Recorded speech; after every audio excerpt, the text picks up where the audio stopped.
মৰমৰ ছাত্ৰ-ছাত্ৰীসকল, অসমীয়া পাঠলৈ সকলোকে স্বাগতম জনাইছোঁ। আজি মই তোমালোকৰ ওচৰত লৈ আহিছোঁ প্ৰতিবেদন লিখাৰ নিয়মসমূহ। আশা কৰিছোঁ তোমালোক উপকৃত হ'বা। প্ৰতিবেদন CBSE বৰ্ডৰ 9ম শ্ৰেণীৰ পৰা দ্বাদশ শ্ৰেণীলৈকে লিখিবলৈ পৰীক্ষাত দিয়া হয়। এই প্ৰতিবেদনসমূহ লিখোঁতে আমি কেইটামান কথা মন কৰিবলগীয়া হয়। সেই কথাকেইটাৰ ওপৰত মই আজি আলোচনা কৰিম বুলি ভাবিছোঁ। প্ৰতিবেদন হৈছে সংবাদ মাধ্যমলৈ পঠিওৱা এটা বাতৰি বা আমি যুগুত কৰা এটা বাতৰি। এতিয়া সেই বাতৰিটো আমি কেনেকৈ লিখিব লাগে? আমাৰ চাৰিওফালে বিভিন্ন ঘটনা হৈ থাকে। এই ঘটনাসমূহ বাতৰি কাকত বা সংবাদ মাধ্যমলৈ সংবাদ হিচাপে প্ৰস্তুত কৰি প্ৰেৰণ কৰিব পাৰি। সেই সংবাদ প্ৰস্তুত কৰোঁতে আমি কি কথাত মন দিব লাগে চাওঁ। এনেকৈ সংবাদ বা প্ৰতিবেদন প্ৰস্তুত কৰোঁতে কেইটামান নিয়ম মনত ৰাখিবলগীয়া। সেইকেইটা হ'ল, প্ৰথমতে ঘটনাটি ক'ত ঘটিছে, কেতিয়া ঘটিছে আৰু কিহৰ দ্বাৰা ঘটিছে সেই কথাখিনি বিশদভাৱে লিখিব লাগিব। অৰ্থাৎ যি ঘটনাই আমাক লিখিব দিয়ে কুৱেশ্যন পেপাৰত, সেই ঘটনাটো আমি ক'ত ঘটিছে সেই কথাটো উল্লেখ কৰিব লাগিব। লগতে কোন সময়ত সেই ঘটনাটো ঘটিছে তাৰ বিষয়েও লিখিব লাগিব আৰু তাত কি কি হৈছে সেই কথাখিনি আমি নিৰপেক্ষভাৱে দাঙি ধৰিব লাগিব।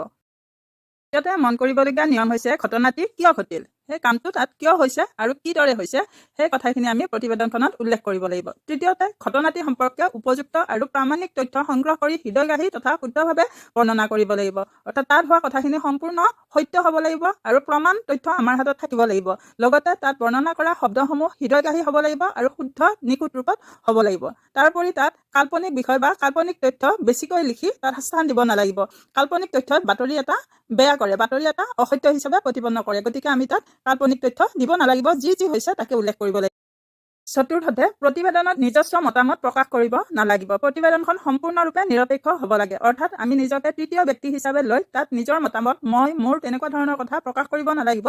যি হৈছে কাৰো পক্ষ নোলোৱাকৈ সুন্দৰভাৱে বৰ্ণনা কৰিব লাগিব। তাৰোপৰি লিখকজনৰ প্ৰতিবেদনত ধৰ্মীয় বা ৰাজনৈতিক মতাদৰ্শ তেওঁৰ থাকিলেও সেই প্ৰতিবেদনত তাৰ মতাদৰ্শৰ কোনো প্ৰভাৱ থাকিব নালাগিব।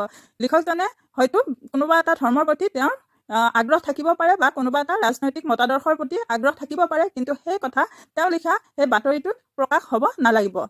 পঞ্চমতে বিকৃত বা বিভ্ৰান্তিমূলক তথ্য প্ৰতিবেদনত ঠাই দিব নালাগিব। অৰ্থাৎ সেই বাতৰিটো লিখোঁতে তাত বিকৃতভাৱে কোনো অসত্য কথা তাত দিব নালাগিব আৰু অসত্য কথাই এটা সংবাদ গোষ্ঠী বা এটা সংবাদৰ বিভ্ৰান্তিৰ সৃষ্টি কৰে।